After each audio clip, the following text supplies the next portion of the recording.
Hello and welcome back to another video. My name is Farhan, also known as Gunner since 96, and today we're looking ahead to the the Premier League game on the weekend. I'm talking about Arsenal versus Manchester United, the big one. Oh yes, the big one. And we're going to be going through Mikel Arteta's press conference, looking ahead to that game. All of the good stuff. It was a very long press conference. It was about 17 minutes long. I've tried to condense it into speaking about all of the important stuff, the relevant things. I've tried to get rid of all the whiffle waffle and all the grey areas that don't really matter. But there is a lot to talk about. A lot of relevant things were said. A lot of important things were said. So we're going to get straight into it. Obviously, we know how important this game is in any context. A game against United is a massive game. A game against United 10, 15, 20 years ago would have been title deciding games. It's not the same sort of game today. Obviously, if you put things into context, both teams have gone through a lot of change in the last few years, but it will always remain a very, very big game. A lot is up for grabs. Bragging rights, I have to say, will be at the top of it. No, in fact, 3 points at the top of it, because for Arsenal, if we get those 3 points, we will be edging closer to a realistic possibility of fighting it out for that top 4 place. All the teams around us have been dropping points. Aston Villa dropped points. Southampton have been dropping points against us. Tottenham dropped points yesterday. Chelsea dropped points. United dropped points. Liverpool haven't been going through the best run of form of late. The only team that has probably shown that they will go throughout the course of the season with a relatively good form is Manchester City, and they'll probably win the league. I mean, it's early to say as of yet. I think the title deciders will be made in March. In March, we'll be able to get a good idea of who will be contending for the title. Up until then, it will be very difficult. But anyway, in terms of Mikel Arteta's press conference, it started off by talking about the team news itself.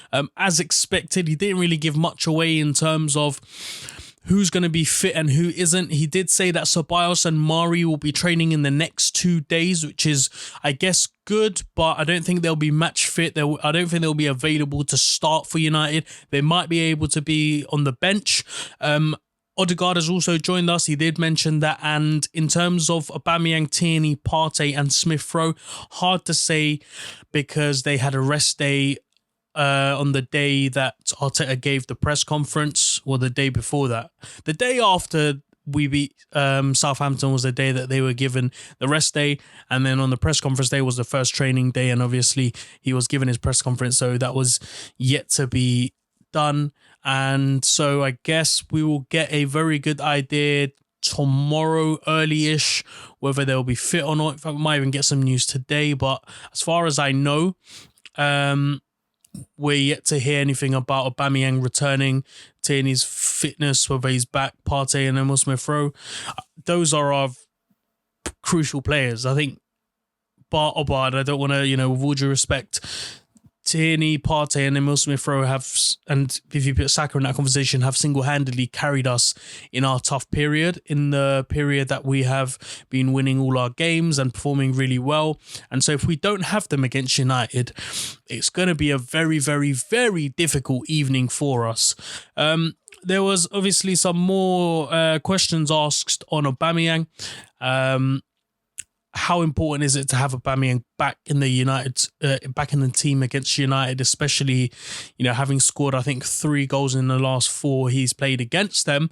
And Arteta said, yes, he is our captain. He's one of our most important players. We're doing everything we can to have him back as quickly as possible. But we have to understand that he's been through some difficult days by supporting his family, and we're here to support him to get through that difficult period. There were some follow-up questions, and a really interesting one asked by, I think, a report from BBC Sport, where he asked about whether he flew out or not and how that's going to have an effect on him in terms of isolating the 14 days or however many days it is now. I lose track because they change it all every other week. Arteta basically refused to answer that question by giving that smirk that he always does and saying, repeating again that he's been away supporting his family. So whether he's in France or not, it's difficult to say. My gut instinct is that he is. I certainly got the feeling and the impression from the post that he put out on social media that he was away and that he was planning on returning soon. I don't expect him to be back for the United game, maybe for the Wolves game, maybe. But look, we have to be focused on the United game without Aubameyang, and I think the best thing for it is to take confidence from the Southampton game and to set up in a similar sort of fashion where you have Pepe on that side, because he flourished. He did so well against Southampton, and you can only hope that that performance continues and he's able to fill in for Aubameyang really well and maybe even challenge Aubameyang for that position. Who knows if he has a solid performance against United, which he needs to do. Another question was asked about some players that have been missing from the squad. There's been a lot of rotation happening lately with injuries and stuff, especially after the FA Cup game as well against Southampton. So, but two players that we failed to see be implemented in those games was REISS Nelson and AINSLEY MAITLAND-NILES. So a question was asked on REISS Nelson, and Arteta answered by saying, we're having some conversation with players that aren't having much game time, but obviously we want to keep the development going and we'll make the decision in the next 3 days. We have to be clear and transparent of what the plans are and the roles in the team, and after that decide what's best for the club and the players. I got the impression from Arteta's response in that question that it's time to be ruthlessly honest with everyone in the club, all the players that are playing and all those that aren't playing, because we are about to turn a corner in which that we need to look into the future and prepare for the upcoming season in a way that we are going to be ruthless contenders.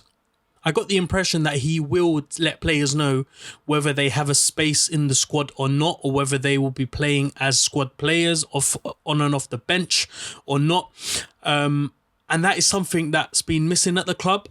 I think in the last few years, it's all been very wishy-washy. It's been trying to get everyone involved. It's been scared of letting talents go. And when big clubs approach our key players, we've been forced to let them go because they themselves want to move upwards and onwards into clubs that are competing for the big competitions.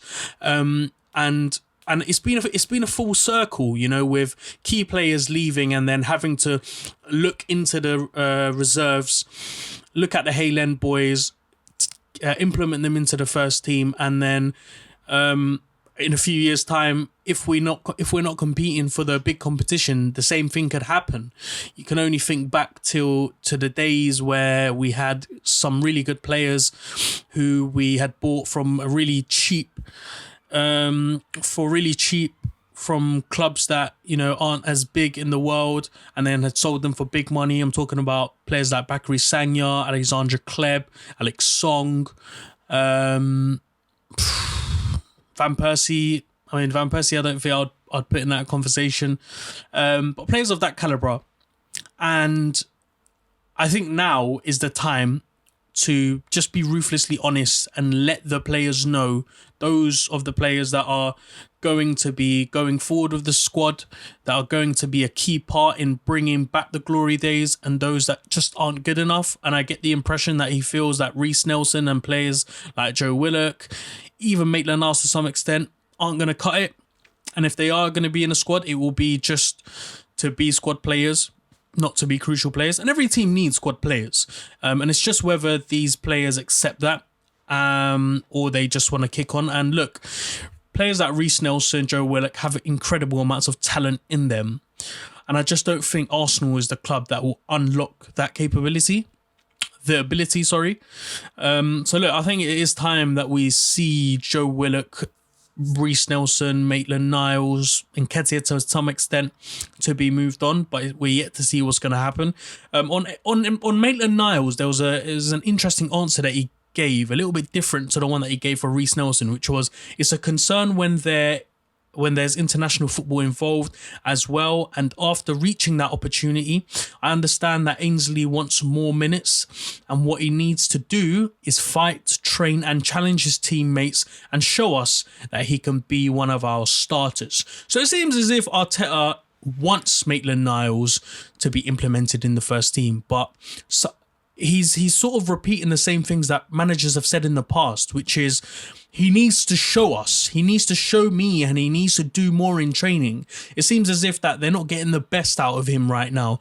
And whether it's to do with motivation, whether it's to do with the fact that he's not being given the opportunities and starting games and he feels a little bit let down and he's just maybe on the verge of kind of giving, I don't want to say giving up because no footballer really gives up, but low energy right now, and he doesn't have much to play for because there are obviously you got Bellerin on the right hand side, you got Cedric as well, who's been performing really well of late, and Maitland-Niles just hasn't had a look in right now, even in the FA Cup. Last game he played was the game who was it after Newcastle, Crystal Palace, and he performed really poorly because he was on that left hand side. So obviously, you know, he must be really frustrated at the moment. You can understand why, but I think the message from Arteta is, look, you still got a place here, you just got to go out and prove it now. There was a question asked on United, a few questions asked on United, especially the surprise defeat to Sheffield United, which was a massive surprise, but one that we shouldn't be too surprised about, because we've seen complacency in the United squad. We've seen the inability to finish teams off. And I think that game, they just played with a lot of arrogance and didn't give the opposition enough respect. And so when talking about that surprise defeat, Arteta went on to say, it's not a surprise. To beat any team in the league is extremely difficult and people take this for granted. Sheffield are a very well organised team and a threat, and lost many games over one goal when they perhaps didn't deserve to lose the game. So every game is a battle and everybody can beat anybody. Perfect answer, and it just shows the experience and the growth of Arteta. When he first joined Arsenal as a manager, it was the experience that he had got at City, but the experience that he got at City was not perhaps the experience needed to get into a managerial job, because City are a very successful team with a number of trophies that they have won in the last few years with a world-class manager, but they hadn't gone through tough periods like we have at Arsenal. And so the last, I would say, month, 2 months, Arteta has grown so much, more so than he has perhaps ever grown as a manager, and has learnt more things about how to deal with these types of moments. And I think one of the key things that he noted was that sorry, I'm just going to read that out again. Where is it? It's here. Sorry, it's right at the top here. People take this for granted. That's the key message. You shouldn't take any team for granted in the Premier League, especially this season with the way things have gone.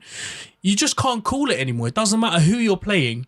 Every team is going to be difficult, and every team is going to approach a game absolutely differently.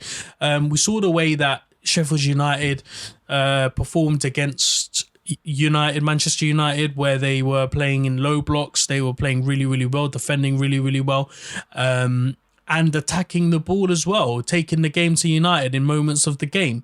And so, you know, going despite having this really good form, really good run of games, it's important that we have our heads screwed on, and it's really important that we give every team respect, doesn't matter who we're playing.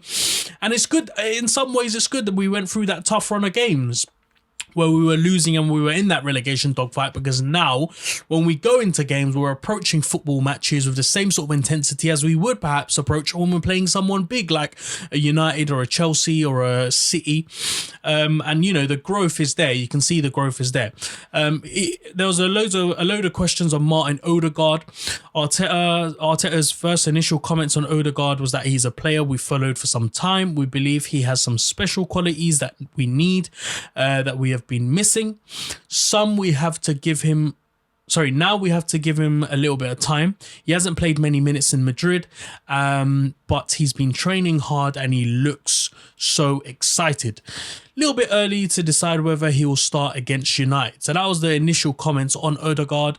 And look, I totally agree with everything he said there. It's going to add depth to our squad, which is missing right now. albeit we have a fantastic, strong starting 11, it's having the squad depth that sees you through to the end of the season. And with Odegaard there, we have someone who can play for Emile Smith-Rowe if he gets injured off a rotation purposes. And I think he'll add some real quality and hopefully some good bits of in our game. In terms of the expectations of Odegaard, there was a question where the reporter was given the comparison of Messi to Odegaard, and there was reports when he had first signed for Madrid at 15 or however old he was, that he was going to be the next Messi. And Arteta sort of laughed it off and said that Martin is Martin. I think in the last few seasons he's improved a lot. I've followed him very closely because he played for Real Sociedad, which is my hometown. He's such a talent. He needs the right environment and a little bit of time. He's a specialist in playing in pockets in the number 8-10 position. He's really comfortable on the ball in tight spaces. It's another option to give us more creativity in the final third. And look, he's just basically summarised the player in a few sentences. It's really good that Arteta had kept a close eye on him when he was at Sociedad. Obviously, Sociedad being the club where he's from in Bilbao. And I have every confidence that Arteta has made the right decision. It's not a rushed decision. It's clearly a player that he's been keeping an eye on for a while, and it's clearly someone that he sees has the qualities to fit into the squad, and I believe that too. And I think the only thing that's missing from this is the integration, and it's the ability to get the best out of him as quickly as possible, and whether he'll be able to suit the Premier League. Those are the only questions, and I think if those questions are answered, then we may perhaps potentially see a long-term signing possibility. And on that, there was a question asked about signing Odegaard on a long-term deal, where Arteta said it will come down to two things: how well he adapts here and how much of an impact he'll be in the team, and secondly, what Real Madrid and the player think about this, because obviously he's owned by Real Madrid and the player has a big say on that. So yeah, I mean, look, it's a very, very bright it's a very bright move from Arsenal. It's a very bright moment for Arsenal to have signed such a young player with such a high potential. You have to remember he's 22 years old. He's already proven in La Liga that he is good enough. He's good enough to play in a sort of high mid-table team at Sociedad and shine. I think he will. I think an Arsenal suits him very, very well, because an Arsenal doesn't sit high up in the ranks of Liverpool and City, where it's going to be difficult for you to try and fit into a squad of such high caliber players, and especially competing at such a high level where you're going to be under pressure. At Arsenal, he's going to have a bit of time to develop. He's going to have a bit of time to integrate, as well as fit in straight away. Because when it comes to talent, I think this lad here, he has all the abilities to fit right into the team. I mean, he's only competing with Emile Smith-Rowe and Willian, and we know that there isn't much competition there in terms of being a number two or trying to strike up a competition with Emile Smith-Rowe. There was a question about Torreira. Obviously, we know he's having a tough time in La Liga at Athletico, not being given much game time.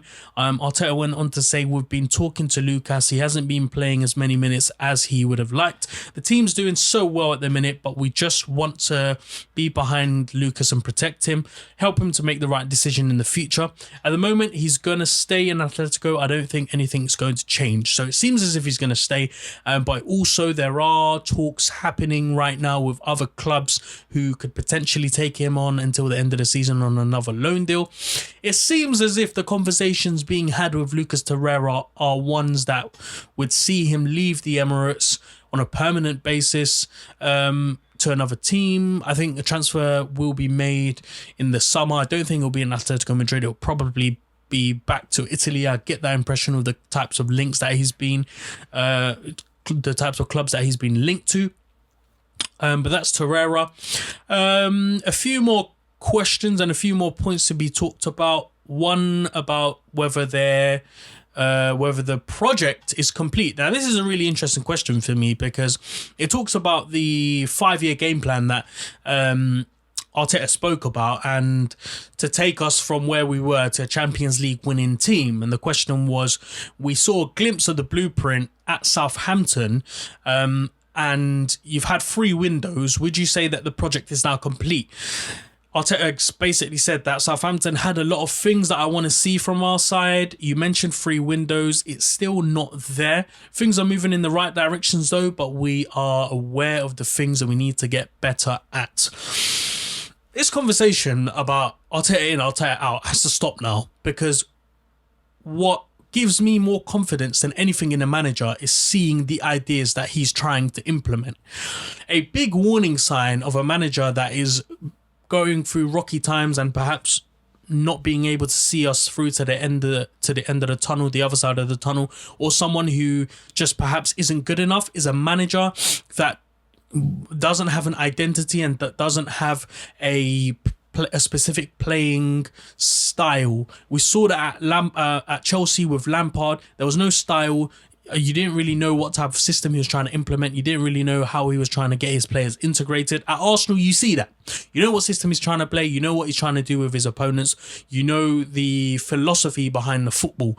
And that gives me so much confidence to say that in the next 2 windows, especially the summer one coming up, if he can get the right players in, we will be on course. We will be on the right track to do something special, hopefully, next season. Next season is the real test. Right now, like I said, I keep saying it, implementing the right decisions, implementing the right changes, trying to get the right style of football, trying to get the finesse there. Once you get the finesse there, then we can see whether they are capable of going up against the big dogs, the Cities and the Liverpools. And it might take us a couple of seasons, but we need to see the right steps being made going forward. And finally, preventing burnout from Saka and Emile Smith-Rowe. Good question asked there. How can we make sure that when they are approaching that burnout stage, how are we dealing with that? Arteta basically went on to say that monitoring them very closely of what they need and what they're doing and the steps that are being taken in periods of time, and assessing all the time where they are. It's about the mental side as well, to deal with pressure and to deal with the expectations. Every character is different, so we have to manage that closely. Managing these young kids is going to be the most important aspect of management in our whole season and going into the future. I woke up this morning and I watched the promo video that Arsenal released about their new clothing line of the Chinese New Year. It was with Ian Wright, and he was meeting the youngsters in Nketiah, Emile Smith-Rowe and Saka. And it was so nice to see the kiddish side of these kids. You forget how young they are.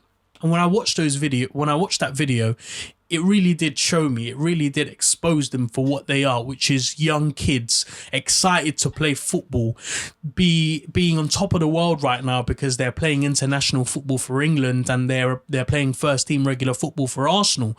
Really, this is their dream come true. And I think it's yet to hit them. It's like, pinch me, I'm dreaming kind of thing.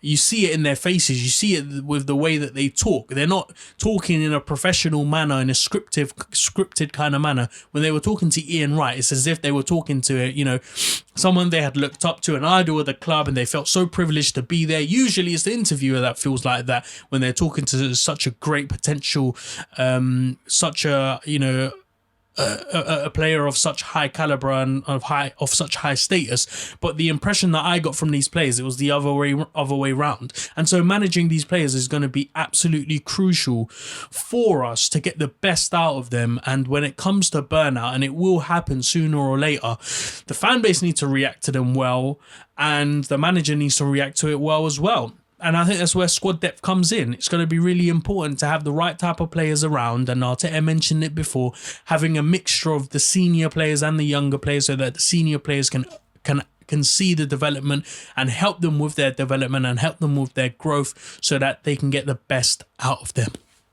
that was, in summary, the press conference that Arteta had about the game, about all the things that are happening around the club. There's only about 24 hours left until the United game, and I have to tell you, I'm so excited. This is going to be such a massive game for both clubs. For United's, title challenging momentum run, and for Arsenal trying to get back into that conversation of getting into the top 4 again. I'm going to leave it there. Thank you very much for watching. I hope you've enjoyed this video. If you have, please do give it a thumbs up. Subscribe to the channel if you haven't, and hit that bell notification to be notified every time I release a video. I'll be back tomorrow with a pre-match build-up video looking ahead to all of the news about who's going to play, who isn't, given my predicted team lineup, and all that good stuff. Until then, please stay home, stay safe, and enjoy the rest of your day. Thank you very much. Bye-bye.